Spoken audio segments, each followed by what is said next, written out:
ہمارے معاشرے میں جاسوسی کا ایک انداز تو یہ ہوتا ہے کہ ہم براہ راست ایسے چبھتے ہوئے سوال پوچھتے ہیں جو اگلے بندے کو پسند ہی نہیں ہے۔ رشتہ آیا تھا، واپس کیوں ہو گیا تھا؟ تمہاری بیٹی میں کیا مسئلہ تھا؟ طلاق کیوں ہو گئی تھی؟ منگنی کیوں ٹوٹ گئی تھی؟ وہ کیا مسئلہ ہوا تھا؟ بس یوں ہی چسکے لینا، یہ چسکے لوگوں کے زخموں پہ نمک چھڑک دیتے ہیں، ان کے زخموں کو ہرا بھرا کر دیتے ہیں۔ آپ تنہائیوں میں دعائیں کریں، اللہ ہماری بیٹیوں کو محفوظ رکھے۔ اچھا تیری شادی کو 2 سال ہو گئے، بچہ کیوں نہیں پیدا ہوا؟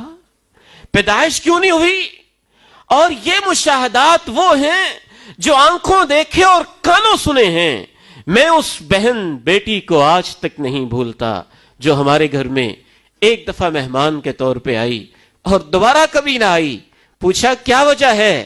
کہنے لگی میں آپ کے گھر گئی، پتہ نہیں وہ کون سی خاتون تھی، آتے ہی اس نے مجھ سے سوال یہ پوچھا تھا، سنا ہے تجھے طلاق ہوئی ہے، کیوں ہوئی تھی؟ پہلی ملاقات اور اتنا عجیب سوال۔ آپ لوگوں کے زخموں پہ کیوں نمک چھڑکتے ہیں؟ آپ ان سے ایسے سوال کیوں پوچھتے ہیں جو ان کو بتانا اچھا نہیں لگتا ہے؟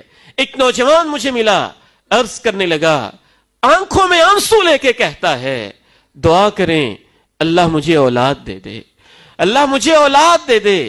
میں اتنا پریشان اس بات سے نہیں ہوں کہ میرے پاس اولاد نہیں، جتنا میں لوگوں کے سوالوں سے پریشان ہوں کہ کیوں اولاد نہیں ہوئی ہے؟ 5 سال ہو گئے، 6 سال ہو گئے، 10 سال ہو گئے، 1 سال ہو گئے۔ آپ کو کیا ان سوالوں سے غرض ہے؟ آپ کیوں پردے چاک کرنا چاہتے ہیں؟ آپ کیوں زخموں پہ نمک چھڑکنا چاہتے ہیں؟ آپ مرہم نہیں رکھ سکتے، دلاسا نہیں دے سکتے، حوصلہ نہیں دے سکتے، تو اذیت ناک سوال کیوں کر رہے ہیں؟ یہ پردہ چاک کرنے ہی کا ایک انداز ہوتا ہے۔ اچھا تمہاری تنخواہ کتنی ہے؟ کتنی آمدن ہو جاتی ہے؟ روزانہ کتنے کما لیتے ہو؟ کتنے پیسے ملتے ہیں؟ کیا ہو رہا ہے، کیا نہیں ہو رہا؟ اس طرح کے سوالات، وہ تمام سوالات جو کوئی انسان دوسروں کو نہیں بتانا چاہتا، ہمیں پتہ ہوتا ہے، ہمیں پتہ ہوتا ہے، ہم پھر بھی پوچھ رہے ہوتے ہیں اور اس کو تنگ کر رہے ہوتے ہیں۔ یا معشر من آمن بلسانی، اے وہ لوگو جو اپنی زبان سے دعوی ایمان کرتے ہو، وَلَمْ يُفْضِ الْإِيمَانُ إِلَىٰ قَلْبِي، ایمان ان کے دلوں میں نہیں پہنچا ہوا۔ لا تؤذِ الْمُسْلِمِينَ، مسلمانوں کو تکلیف نہ دیا کرو، مسلمانوں کو اذیت نہ دیا کرو، مسلمانوں کو تکلیف نہ پہنچایا کرو، اور ان کی پردے کی چیزوں کی تلاش اور ٹوبے نہ رہا کرو۔ جاسوسی کا ایک اور انداز یہ ہوتا ہے کہ ہم بعض دفعہ جاسوسی کرواتے ہیں معصوم بچوں سے۔ معصوم بچوں کو جب ہم اس چیز کے اندر انوالو کر لیتے ہیں تو ایسا انسان اتنا ظالم ہوتا ہے، صرف یہی نہیں کہ وہ جاسوسی کا مرتکب ہو رہا ہے، وہ بچوں کے خوبصورت مستقبل کو تباہ و برباد کر رہا ہے۔ یہ جو گھروں کے اندر سیاستیں چلتی ہیں، بعض دیہاتوں میں، گاؤں میں، شہروں میں، اداروں میں، دفاتر میں، پلازوں میں، مارکیٹوں میں، بازاروں میں، اس کا ایک گھناؤنا انداز یہ ہوتا ہے جاسوسی کا۔ معصوم بچوں سے پوچھا جاتا ہے تمہارے ابو کیا کرتے ہیں، تمہاری ماما کیا کرتی ہیں، تمہاری بہنیں کیا کرتی ہیں، تمہارا بھائی کیا کرتا ہے، گھر میں لڑائی تو نہیں ہوتی، گھر میں یہ تو نہیں ہوتا، گھر میں وہ تو نہیں ہوتا۔ کبھی عورتوں کے ذریعے سے جاسوسی کروائی جاتی ہے، اپنے گھر کی عورتوں کو بھیج کے دوسرے گھر کی عورتوں کے راز معلوم کرنے کی کوشش کرنا، یہ بھی ایک بدترین انداز ہوتا ہے جاسوسی کا جو ہمارے معاشرے میں اپنایا جاتا ہے۔ کبھی ملازموں اور خادماؤں کے ذریعے اور ماتحت لوگوں کے ذریعے جاسوسی کروائی جاتی ہے۔ ملازم سے پوچھتے ہیں تمہارا مالک کیا کرتا ہے، کیسے سلوک کرتا ہے، کیا کھلاتا ہے، کیا پلاتا ہے، کیسے رکھتا ہے، کیا دیتا ہے، کیا نہیں دیتا۔ ملازمین کے ذریعے، ماتحت لوگوں کے ذریعے کبھی ہم جاسوسی کرواتے ہیں، ہمسایوں کے ذریعے، پڑوسیوں کے ذریعے، ان کے ذریعے سے اور ان کے توسط سے اندر کے حالات کی ٹو کرنے کی کوشش کرتے ہیں۔ براہ راست غلط سوال پوچھ کے اور کبھی کسی ذریعے سے جاسوسی کا ایک بدترین انداز کبھی کبھی یہ بھی ہوتا ہے، دروازوں سے جھانکنا، چھتوں سے جھانکنا، ونڈو سے جھانکنا، کان لگانا اور یوں محسوس کروانا کہ بندہ سویا ہوا ہے، اسے تو کوئی خبر نہیں ہے، لیکن باتوں کو سنتے رہنا، دیواروں کی اوٹ میں جاسوسیاں کرنا کتنا خطرناک جرم ہے۔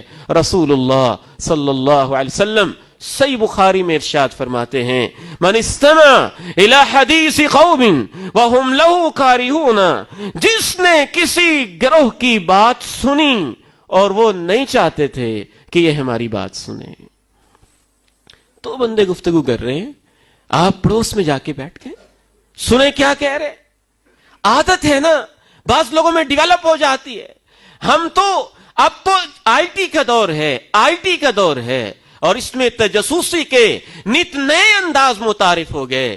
دوسروں کا ڈیٹا کھولنے کی کوشش کرنا، ان کے موبائل کے ذریعے سے ان کے اندر کے رازوں کو، ان کی کالز کے ریکارڈ کو، ان کے کالز کو، ان کی فون کو، ان کے لیپ ٹاپ کو، ان کے پورے جو بھی اکاؤنٹس ہیں، اکاؤنٹس کو ہیک کر کے کسی ذریعے سے کال ملائی ہے اور غلطی سے مل گئی، اور آپ خوب کان لگا کے سننے لگے کہ اب گھر میں کیا ہو رہا ہے، یہ کیا باتیں ہو رہی ہیں۔ یہ سب اس حدیث کی ذیل میں آتے ہیں۔ صحیح بخاری کی عظیم حدیث، آپ نے ارشاد فرمایا، جو کچھ لوگوں کی ایسی باتیں سنتا ہے جو وہ چاہتے ہیں کہ ہماری بات کوئی نہ سنے۔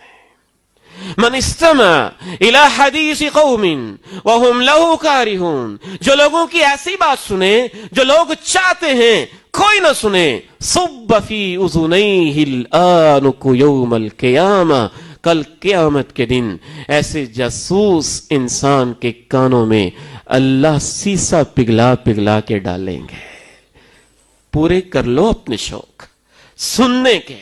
یہ جو تمہارے کان میری حدوں کو پھلانگتے تھے اور وہ باتیں سنتے تھے جو دوسرے نہیں سنانا چاہتے ہیں، جاسوسیاں کرتے تھے، اللہ کے نبی علیہ الصلوۃ والسلام کی کیا عظیم تعلیمات ہے۔ قرآن کتنی عظیم کتاب ہے، ہمارے رویے کیسے ہیں۔ کبھی جاسوسی کا انداز یہ بھی ہوتا ہے کہ لوگ براہ راست کسی کے گھر میں ملاقات کے لیے وہ وقت منتخب کرتے ہیں جو افراتفری کا وقت ہو، تاکہ ان کے گھر میں جائیں اور گھر کے راز ہمیں معلوم ہو جائیں۔ میرے بھائیوں، گھر کے اندر کے معاملات تو خصوصاً اللہ اور اللہ کے رسول کی نگاہوں میں اتنے محترم ہیں کہ وہاں کا تو ہر معاملہ ہی پرائیویٹ ہوتا ہے، اور وہ بد تہذیب انسان ہوتا ہے جو دوسروں کے گھروں کے معاملات کو ٹٹولنے کی کوشش کرتا ہے، پرلے درجے کا احمق اور اخلاقیات سے گرا ہوا انسان ہوتا ہے۔ اللہ کے پیارے نبی علیہ السلام کی اگر میں وہ آپ کے سامنے احادیث رکھوں جو گھروں کی پرائیویسی کے متعلق ہیں تو اس کے اوپر ایک پورا لیکچر چاہیے ہوگا۔ سورہ نور کا بڑا اہم ترین حصہ یہ ہے کہ گھر کے رازوں کے کیا معاملات ہوتے ہیں۔ اللہ کے پیارے نبی علیہ السلام تشریف فرما ہیں، ایک صاحب ملنے آئے ہیں۔